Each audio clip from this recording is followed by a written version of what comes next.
En attendant, cap sur l'ALT où 3 questions orales avec débat étaient à l'ordre du jour d'une session ce mardi.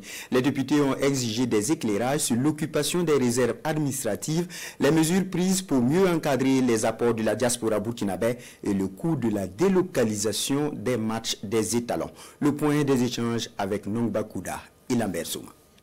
Sur les 7076 réserves administratives que compte le pays, 4894 sont illégalement occupées, soit 69,16%. Ouagadougou et Bobo-Dioulasso sont les villes les plus touchées. Les espaces verts de ces 2 localités ne sont pas en reste. 700 espaces verts font l'objet d'occupations anarchiques sur un total de 1553. Divers occupants squattent les lieux cités. On retrouve des lieux de culte.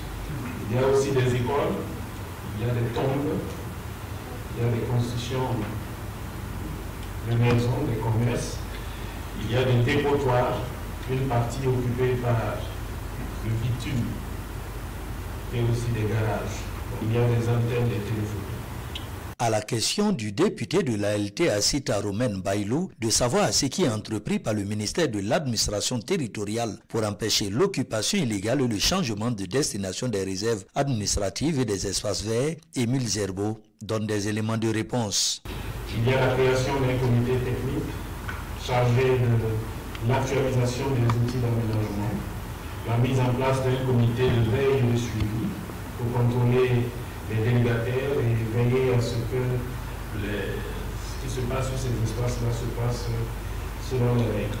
La diaspora burkinabé est forte de 16 millions de personnes. Elle constitue un atout indéniable pour l'essor économique du pays. Selon les données de la Banque mondiale, 352,9 milliards de francs CFA ont été transférés par la diaspora en 2023. Face à l'ALT, le ministre des Affaires étrangères fait le point des mesures envisagées afin de mieux renforcer sa structuration. Il s'agissait pour nous de revenir sur le décret qui a mis en place le Haut Conseil des Burkinabés de l'extérieur, qui donne une nouvelle architecture à l'organisation de notre diaspora de par le monde.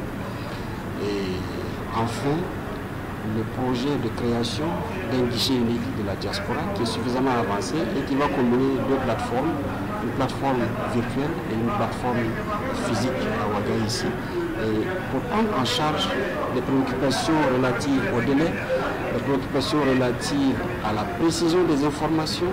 Pendant la période de suspension du stade du 4 août, les équipes nationales de football senior, U20, U17 et féminines des étalons, ainsi que les clubs engagés dans les compétitions africaines ont bénéficié du fonds public. La prise en charge de la logistique, du transport, de l'hébergement, de la restauration, des primes, de la location des stades, de la sécurité et de la communication, c'est ce à quoi ces fonds ont servi. Le coût total supporté par le budget de l'État et le budget du Fonds national pour la promotion du sport au titre des délocalisations des matchs s'élève à 46 milliards 175 818 403 CFA pour la période de 2020 à juin 2025.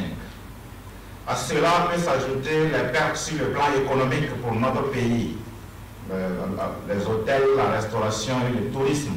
Pour une meilleure formulation des projets structurants dans le secteur du sport, le plan national d'investissement en infrastructures sportives, de loisirs et de jeunesse sera mis en œuvre sur la période 2026-2030. Le coût global du plan est de 436 milliards de francs CFA.